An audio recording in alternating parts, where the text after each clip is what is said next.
삼성교회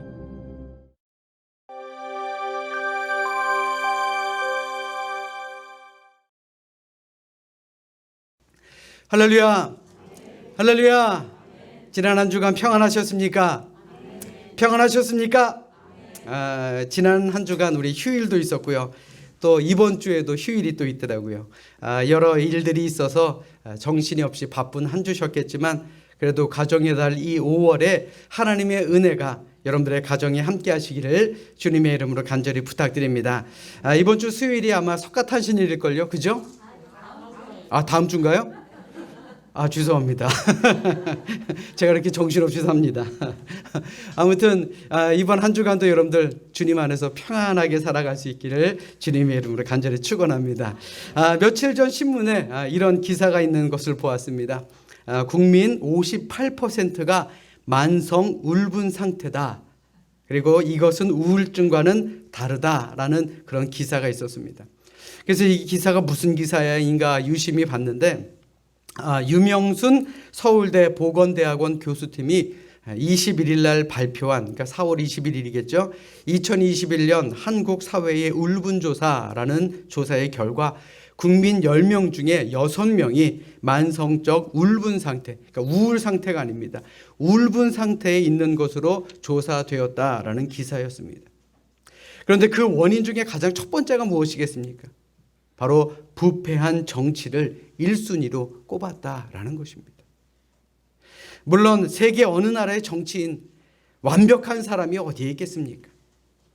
그런데 생각만 해도 정치인들을 생각해 보면 답답한 것은 마찬가지라고 생각합니다. 그러다 보니 요즘 우리나라에는요, 작은 일에도 발끈하는 그런 사람들이 많아졌다라는 뉴스를 접하게 됩니다. 볼 때마다 참으로 답답하죠. 그런데 지난주 새벽 기도를 하던 중에 이스라엘 백성들이 다윗을 위해 기도했던 그 기도문을 우리 성도들과 함께 묵상하면서 우리 백성들이 지도자를 위해서 기도할 수 있는 것, 이것이 얼마나 중요한가를 다시 한번 생각하게 되었습니다. 그러니까 사실 불평하기는 너무나도 쉽습니다. 원망하기는 너무나도 쉽습니다. 그런데 그들을 위해서 한 번이라도 기도할 수 있는 것, 이것은 참으로 어려운 일이 아닐까, 저는 그렇게 생각해 봅니다. 이스라엘이 정말 태평 왕국을 누릴 수 있었던 것은요, 다윗 혼자만이 잘해서가 아니었습니다. 이스라엘 백성들이 함께 기도로 다윗 왕을 도왔기 때문에 그때 이 이스라엘이 태평 왕국을 누릴 수 있게 되었다라는 것이죠. 이는 가정에서도 또 오늘날 우리의 일터에서도 우리의 교회에서도 마찬가지입니다. 가장을 위해 기도하고 또 회사의 대표를 위해 기도하고 교회의 목회자를 위해 기도하는 것, 이것이 힘든 세상 속에서 하나님께서 우리에게 원하시는 믿는 자들의 모습이 아닐까, 저는 그렇게 생각해 봅니다. 우리 옆에 있는 분들에게 이렇게 알려줍시다. 불평보다는 기도합시다. 그래, 우리 다시 한번요. 원망보다는 희망을 담아 기도합시다. 그래요. 아까도 말씀드렸듯이 불평하고 원망하는 건 쉽습니다. 그러나 함께 기도하는 것, 이것이 하나님께서 오늘을 사는 우리에게 원하시는 삶의 모습이다라는 것이죠. 자, 우리 이 시간 성경을 높이 들고 우리의 믿음을 고백합시다. 자, 우리 성경을 높이 듭니다. 저는 예수 믿어 구원받았습니다. 저는 예수 믿어 하나님 자녀 되었습니다. 저는 예수 믿어 천국 백성 되었습니다. 하나님께서 선물로 주신 오늘 하나님 말씀으로 가르침을 받습니다. 눈을 열어 주의 법 안에 있는 놀라운 진리를 보고 깨닫게 하소서. 아멘으로 순종하여 하나님께 영광 돌리는 삶이 되게 하소서. 아멘. 고백한 대로 되시기를 주님의 이름으로 간절히 축원합니다. 사람들은 우리 기독교에 대해서 많은 오해를 합니다. 그러니까 교회 다니는 사람들은요, 모든 것이 다 완벽해야 된다. 그리고 교회 다니는 모든 사람들은 다 하나님의 말씀대로 산다라고 생각을 합니다. 그런데 과연 그렇습니까? 여러분들이 잘 아시는 애플사의 스티브 잡스라는 분은 하나님이 만약 살아계시면 왜 이 세상에는 못 사는 사람들이 이렇게 많은가? 이렇게 못 사는 사람들이 있는 걸 보니까 하나님은 계시지 않는다라고 스스로 결론을 내리고 교회를 떠났다고 합니다. 또한 삼성그룹의 이병철 회장님도 우리나라에 이렇게 교회가 많은데 왜 사람들이 이렇게 부도덕하게 사는가라고 하시면서 우리나라의 교회를 은근히 비판했다라고 하죠. 그런데 이 두 분의 공통점은 하나님과 교회를 오해하고 있다라는 점입니다. 하나님께서 이 세상의 모든 사람을 다 잘 살게 해주시는 분이라고 생각하고 교회에 다니는 사람이라면 다 올바르게 살아야 된다라고 생각을 하게 된 것입니다. 그러나 그렇지 않습니다. 교회에 다니는 성도라 할지라도 모두 완벽할 수는 없습니다. 여러분도 한번 생각해 보십시오. 병원에 다니는 사람이 건강합니까? 아프기 때문에 병원에 가지 않습니까? 교회도 마찬가지입니다. 완전에 이르는 길을 배우고 완전의 길로 향할 수 있도록 한 걸음 한 걸음 나아가는 완벽하지 못한 사람이 모인 곳이 바로 교회다라는 것입니다. 교회에 다니는 성도라고 이 세상에서 고통 안 당하는 거 아닙니다. 그렇기 때문에 우리를 대속해 주신 그 예수 그리스도의 십자가를 믿으면서 죄의 사함을 의지하며 사는 것이고, 또 어떻게 하면 우리가 올바르게 살아갈 수 있을까를 생각하며 평소에 노력을 하며 살 뿐입니다. 한마디로 완벽한 사람 없다라는 것이죠. 이는 가족 간의 관계도 마찬가지입니다. 세상에 완벽한 부모가 어디에 있겠습니까? 또 내가 낳은 자식도 완벽한 자식이 과연 어디에 있겠습니까? 한 이불을 덮고 자는 내 남편이 완벽하지 못하고 또 내 아내가 완벽하지 못합니다.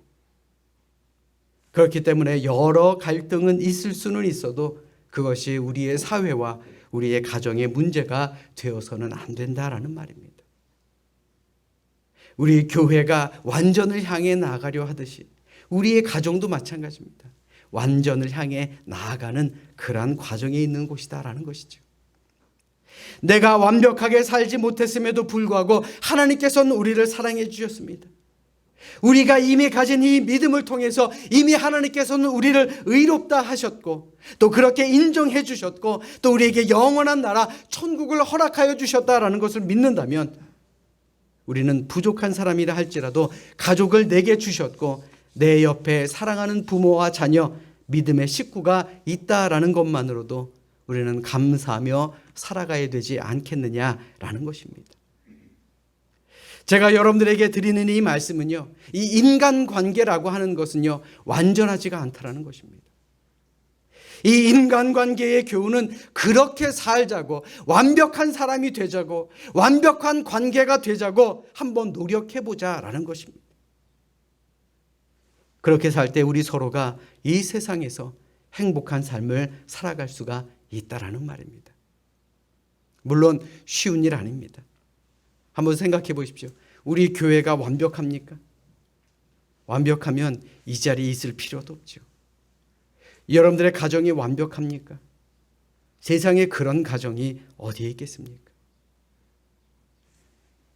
물론 쉬운 일은 아닙니다만 그렇게 살자고 노력이라도 하자라는 말이죠. 그러므로 오늘 어버이 주일을 맞이해서 우리의 가정, 더 나아가 우리 자녀들이 부모님들에게 어떻게 하는 것이 옳으며 또 우리가 완전을 향해 나아가는 하나님의 모습, 하나님이 원하시는 모습은 무엇인지 함께 은혜를 나누어 보려 합니다. 우선 오늘 본문 말씀에 자녀들아 라고 말씀을 시작하고 있습니다. 자녀들이라고 하는 말은요, 그들에게는 부모님이 계시다라는 것입니다. 세상 어느 누구가 부모님이 계시지 않고 자녀가 태어날 수 있겠습니까? 물론 어떤 분들은 부모님이 계시기는 하지만 안 계시는 것과 같거나 아니 안 계신 것보다 못한 부모님을 둔 자녀들도 분명히 있을 것입니다. 이는 부모님들이 다 부모님의 의무를 이행하는 것이 아니기 때문에 그렇습니다. 어떤 사람은 가난 때문에, 또 어떤 사람은 병 때문에, 또 어떤 사람은 삶의 실패로 인해서 부모의 노릇을 잘 못하기도 합니다. 그러나 어떤 경우이든 자녀들에게는 부모님이 계시고 그 부모님은 우리를 이 세상에 낳아주신 것만으로도 감사를 받으실 분들이다라는 것, 우리는 이것을 잊어서는 안 되는 것입니다. 그러므로 자녀들은 자신의 부모님이 어떤 형편이든지 나를 낳아주신 그 은혜를 생각하며 감사하는 마음을 가져야 한다라는 것이죠. 늘 부모님에게 감사하고 사십니까? 어째 아멘이 없어요. 감사하며 사십니까? 여러분들에게 영상 한 편 보여드리도록 하겠습니다. 현재 김창옥 아카데미의 대표로 여러 방송과 또 강연을 하시는 분인데, 이 부모님에 대한 사랑에 대해서 좋은 말씀을 주시는 그런 영상입니다. 우리 영상 한 편 보도록 하시겠습니다. 제가 이제 12살 딸이 있는데요. 오늘은 안 그랬는데 제가 핸드폰을 항상 엉덩이에 놓고 방송을 했어요. 왜냐하면 전에 한번 트라우마가 생긴 거예요. 제가 핸드폰을 당연히 방송 때 놓고 이제 방송을 하잖아요, 저희가. 근데 끝나고 보니까 메시지가 막 10개, 20개 와 있어요. 그럼 이때 벌써 우리가 순간 예감이 무슨 일인데? 이거 뭐 별론데? 하고 열어보니까 이제 아이가 이제 그 알러지 같은 게 아이들이 있으면 그 알러지로 이게 기관지를 부어가지고 숨을 좀 갑자기 못 쉬어서 이렇게 호흡곤란. 이제 호흡곤란이 와가지고 막 그러니까 저한테 막 집에서 전화가 온 거죠.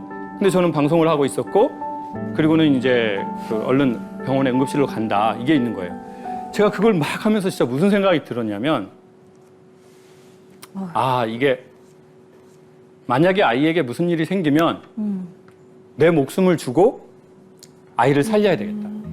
난 아이한테 목숨을 주고 아이를 살려야겠다는 생각이 1초도 망설임 없이 드는 거예요. 근데 나중에 무슨 생각이 든 줄 아세요? 저희 엄마가 예전에 그랬다고요. 창호가, 엄마, 그랬더니 너 너희 딸 귀엽지? 그러는 거예요. 근데 엄마가 그 다음 말이 그거예요. 엄마도 너 그렇게 키웠어? 그래서 그때 그 생각을 했어요. 태어나서 꼭 한번 누군가를, 무언가를 사랑해 보세요. 인간은 그러면 그때 뭘 알게 되냐면 자기가 이때까지 받은 사랑을 깨닫습니다. 그러니 그게 사람이든 가치이든 그 무엇이든 당신이 정말 당신의 목숨을 줄 만큼 사랑하는 게 생기면 좋을 것 같아요. 그때 당신이 이미 사랑받았던 사람이라는 걸 당신이 온전히 깨닫기 때문입니다. 하나님을 사랑한다고 하면서 부모님을 사랑하지 못하고, 또 하나님을 사랑한다고 하면서 자녀를 사랑하지 못한다면 그 가정은 온전한 가정이 될 수 없겠죠. 여러분들은 하나님으로부터 사랑받은 사람들입니까? 아멘. 그렇다면요, 내 가족과 내 이웃을 사랑해야 하는 것입니다.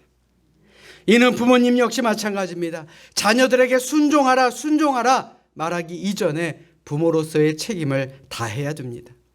물론 세상에 완벽한 부모님은 없습니다. 그럼에도 불구하고 자녀들에게 내가 네 부모다라고 말할 수 있도록 우리 부모로서의 책임을 다해야 된다라는 것입니다. 낳아준 것만 해도 감사할 일이고, 굶기지 않고 키워준 것만 해도 감사할 일이기는 하지만 그건 너무나도 당연한 일이고요. 부모로서의 막중한 책임이 있다라고 하는 것, 우리는 늘 기억하며 살아야 하는 것입니다. 또 오늘 본문 말씀에 자녀들아 모든 일에 부모에게 순종하라, 이는 주 안에서 기쁘게 하는 것이라 라고 말씀하고 있습니다. 여러분들은 자녀를 향해 또 부모를 향해 어떤 마음을 가지고 계십니까? 세상 모든 사람들이 부모를 공경하라 라고 말합니다. 이것은 자연의 당연한 이치이기 때문에 그렇습니다. 십계명에서도 보면 부모를 공경하라 라고 말합니다. 왜 공경하라고 했을까요? 공경하는 것이 쉽지 않기 때문에, 그것이 어려운 일이기 때문에 십계명에서도 부모를 공경하라 라고 말하는 것입니다. 이는 모든 도덕의 중심이기 때문에 효도하라고 했던 것입니다. 격언에도 충신은 효자 중에 나온다 그랬죠. 제 부모를 섬기지 못하는 자가 어찌 국사를 돌볼 수가 있겠느냐라는 것입니다. 자기의 부모도 섬기지 못하면서 이웃의 노인을 귀하게 여길 수가 없고, 부모를 공경하지 못하면서 자선감을 또 자존심을 가질 리가 없고 공익을 앞세울 리가 없기 때문에 그렇습니다. 그래서 효도는 백행지본, 100가지 일의 기본이라고 했던 것입니다. 성경에도 이런 말씀이 자주 등장하는 것을 보게 됩니다. 에베소서 6장 1절로 4절의 말씀에 보시면 1절부터 3절은 자녀들에게 주는 말씀이고 4절은 부모에게 주는 말씀입니다. 에베소서 6장의 말씀에 보시면 자녀들은 부모에게 순종하라 그랬어요. 이것이 주님을 믿는 사람으로 옳은 일이다 라고 말씀하고 있습니다. 더 나아가 네 부모를 공경하라 하신 말씀은요, 약속이 보장된 첫 번째 계명이라고 말씀하고 있습니다. 그 약속이 무엇입니까? 그 약속은 계명대로 사는 사람이 복을 받고 오래 장수하며 살게 된다라는 약속을 담고 있는 것입니다. 그리고 부모들은 자녀의 마음에 상처를 주지 말고 주님의 말씀으로 교육하고 훈계하며 잘 가르치라고 우리에게 말씀하고 있는 것입니다. 이를 정리해서 말하자면요, 자녀들이 부모에게 잘 해야 되는 것도 있고 또 부모가 자녀들에게 잘 해야 되는 것도 있음을 우리에게 가르쳐주고 있는 말씀입니다. 오늘 본문의 말씀도 마찬가지입니다. 자녀들아, 부모에게 순종하라. 이것이 하나님을 기쁘시게 만드는 일이다. 또 부모들아, 자녀를 노엽게 하지 말라. 그들이 낙심하여 하나님과 부모를 떠날까 걱정이 된다라는 말씀입니다. 여러분들 잘 들으십시오. 오늘 말씀은요, 윤리 강의가 아닙니다. 오늘 말씀은 나이 드신 분에게 아부하는 말씀이 아닙니다. 오늘 말씀은 젊은이들에게 부담을 주는 말씀도 아닙니다. 오늘 말씀은요, 하나님의 엄숙한 명령을 대언하는 그런 말씀인 것입니다. 야고보서 4장 17절의 말씀에 보시면 그러므로 사람이 선을 행할 줄 알고도 행하지 아니하면 죄니라 라고 말씀하고 있습니다. 살인하거나 도둑질을 해야만 죄가 아닙니다. 마땅히 해야 될 일을 하지 않는 것도 죄다라고 말씀하고 있습니다. 바라기는 여러분들 모두가 오늘 드린 말씀에 겸손히 아멘하며 우리에게 주어진 말씀대로 살아갈 수 있기를 주님의 이름으로 간절히 부탁드립니다. 여러분들의 자녀에게 또 여러분들의 부모님에게 우리 서로 사랑한다라는 말, 그 말 한마디라도 하는 건 어떻겠습니까? 오늘 말씀 중에 자녀들이 부모님께 순종하는 것은 주 안에서 기쁘게 하는 것이다 라고 말씀하고 있습니다. 물론 성경은 누구를 기쁘게 하는 것인지 정확하게 말씀하고 있지는 않습니다. 그런데 문맥상으로 볼 때 우리가 주님 안에서, 우리가 또 주 안에서 우리가 부모님에게 순종하는 것은 하나님을 기쁘시게 하는 것이다 라고 생각할 수 있습니다. 그래서 현대인의 성경이나 세번역 성경을 보면 이것이 주님을 기쁘시게 해드리는 일이다 라고 말씀하고 있습니다. 다시 말해 자녀들이 부모님의 말씀에 순종하는 것은 우리 하나님을 기쁘시게 하는 일이다 라는 것입니다. 그렇다면 왜 자녀들이 부모님의 말씀에 순종하는 것이 우리 하나님을 기쁘시게 만드는 일일까요? 자녀들이 부모님의 말씀에 순종하는 것이 바로 하나님의 뜻이기 때문에 그렇습니다. 부모를 잘 공경하는 것이 하나님의 뜻이다라는 말이에요. 우리 성도들이 가장 기본적으로 지켜야 할 계명이 출애굽기 20장에 기록되어 있는데 이것을 우리는 10계명이라고 말합니다. 이 10계명을 잘 보시면요, 1계명부터 4계명까지는 하나님께 대한 계명입니다. 하나님과 인간 사이의 관계를 기록하고 있죠. 또 5계명서부터 10계명 사이는 인간들 사이에서 우리가 지켜야 할 계명을 기록해 놓고 있습니다. 자, 여러분들 성경책 갖고 계시죠? 아멘. 자, 맨 뒷페이지를 한번 열어봅시다. 맨 뒷페이지 10계명이라고 있습니까? 없습니까? 맨 뒷페이지요.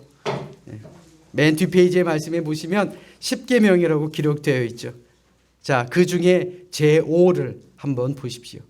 우리 제5 무엇이라고 기록되어 있습니까? 우리 함께 읽도록 하겠습니다. 시작. 내 부모를 공경하라. 자, 그리고 작은 글씨로 뭐라고 기록되어 있습니까? 그리하면 내 하나님 여호와가 내게 준 땅에서 내 생명이 길리라. 아멘. 에베소서 6장에서도 이 10계명을 바탕으로 효를 강조하고 있습니다. 에베소서 6장 1절로 3절의 말씀을 자막으로 준비했으니 우리 같이 읽도록 하겠습니다. 우리 자막으로 준비했으니까 우리 함께 읽도록 하겠습니다. 시작.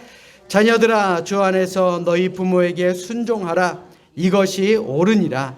내 아버지와 어머니를 공경하라. 이것은 약속이 있는 첫 계명이니 이로써 내가 잘되고 땅에서 장수하리라. 아멘. 다른 10계명은요, 이러지 마라, 저러지 마라 하는 금지령이 있습니다. 잘 지켰을 때 특별한 상은 없습니다. 그런데 제2계명과 5계명을 지켰을 때는, 즉 하나님 외에 다른 신을 두지 말고 우상 만들지 말고 하나님을 잘 섬기는 그런 자에게는 수천 대까지 은혜를 베푸신다라고 약속하셨습니다. 그리고 부모님을 공경하는 자에게는 땅에서는 잘 되고 장수하는 축복을 주신다라고 약속하고 있습니다. 이 말이 무엇을 의미합니까? 하나님께 수천 대 이르도록 은혜를 받고 싶으신 분은요, 오직 하나님을 잘 섬기시면 됩니다. 아멘.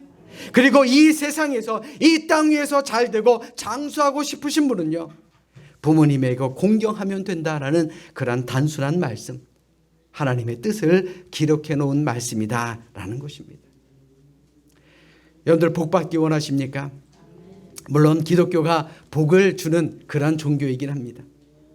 또 그것 때문에 교회 다니는 분들도 있죠.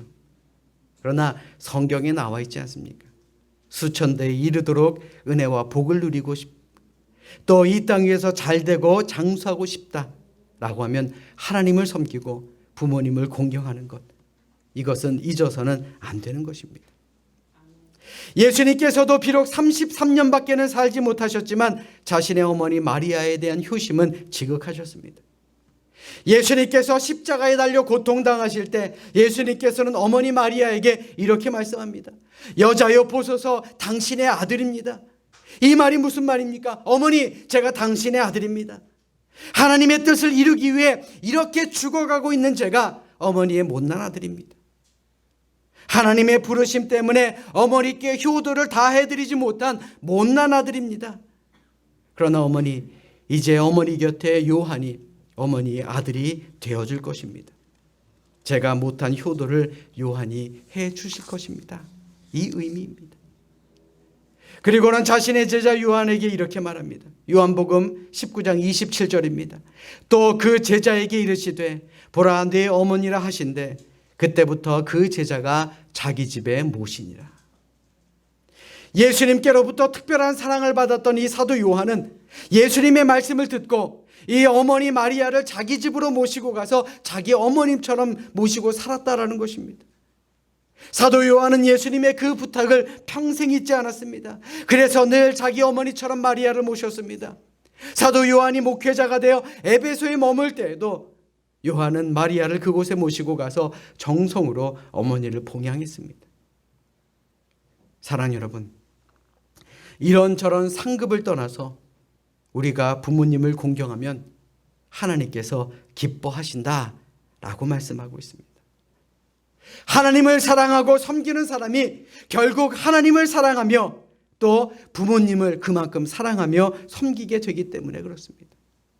부모님을 사랑하고 섬기는 사람은요, 하나님을 사랑하며 섬기게 되기 때문에 그렇습니다.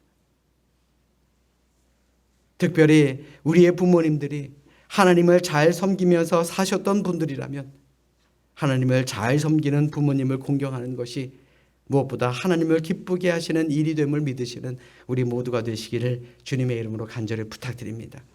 또 나로부터 우리의 믿음의 가문이 시작됐다라고 한다면요, 내가 믿음의 부모님이 되십시오. 자녀들에게 그 믿음을 전해 주십시오. 그리고 서로 사랑하십시오. 그것이 하나님께서 오늘을 사는 우리에게 원하시는 삶의 모습일 줄로 믿습니다. 아멘.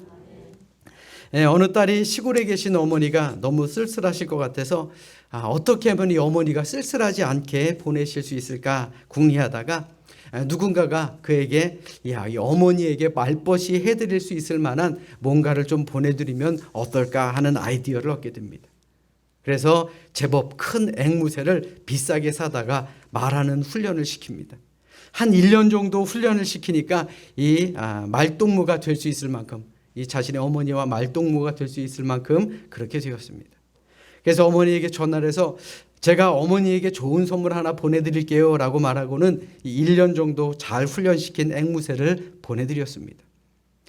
며칠 후에 이 딸이 궁금해서 어머니에게 전화해서 물었습니다. 엄마, 제가 보내준 선물 마음에 들었어요? 그러자 어머니가 이렇게 대답하십니다. 그래, 얘 정말 마음에 들었다.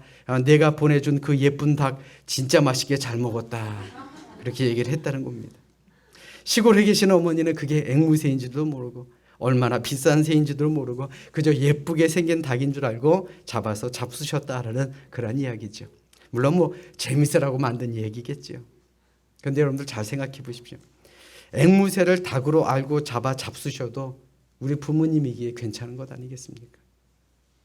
내가 할 수 있는 것을 다 하는 것, 그게 공경입니다. 남들이 어떻게 볼까가 중요한 게 아닙니다.